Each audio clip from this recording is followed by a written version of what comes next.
The United States in 1861 was a nation on the brink. The issue of slavery had driven a wedge between the North and the South for decades.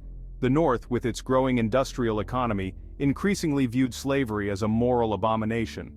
The South, heavily reliant on slave labor for its agricultural prosperity, fiercely defended the institution as essential to its way of life.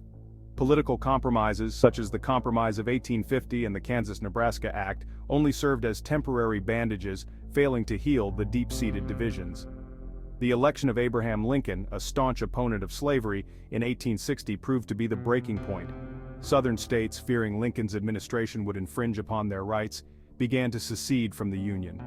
By the spring of 1861, 7 states, South Carolina, Mississippi, Florida, Alabama, Georgia, Louisiana, and Texas, had declared their secession and formed the Confederate States of America.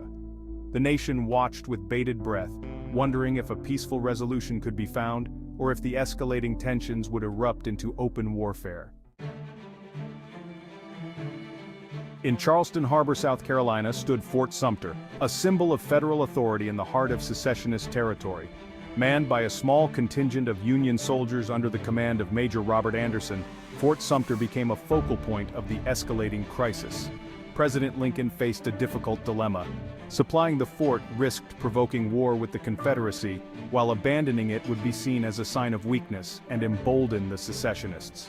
Lincoln ultimately decided to send a relief expedition to Fort Sumter, carrying provisions but no reinforcements. The Confederate government, viewing the relief expedition as a hostile act, decided to act. On April 12, 1861, Confederate forces under the command of General P.G.T. Beauregard opened fire on Fort Sumter, marking the beginning of the American Civil War.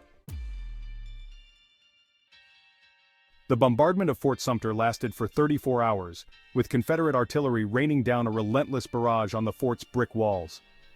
Outnumbered and outgunned, Major Anderson and his men fought valiantly, returning fire as best they could.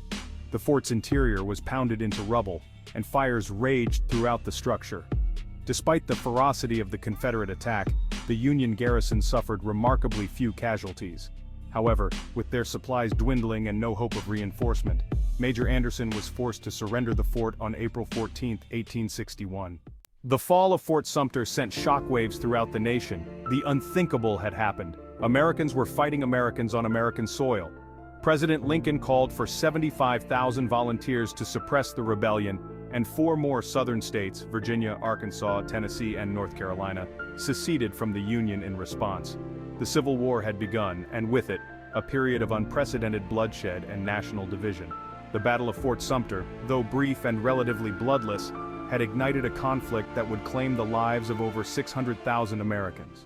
The American Civil War, sparked by the Battle of Fort Sumter, raged for 4 long years. Brother fought brother, and the nation was torn apart by the horrors of war. From the battlefields of Gettysburg and Antietam to the siege of Vicksburg and the fall of Richmond, the conflict etched itself into the fabric of American history. The war tested the very soul of the nation, challenging its ideals of liberty, equality, and union. In the end, the Union prevailed, slavery was abolished, and the nation began the long and arduous process of healing and reconstruction. The Battle of Fort Sumter stands as a stark reminder of the fragility of democracy and the devastating consequences of unchecked division.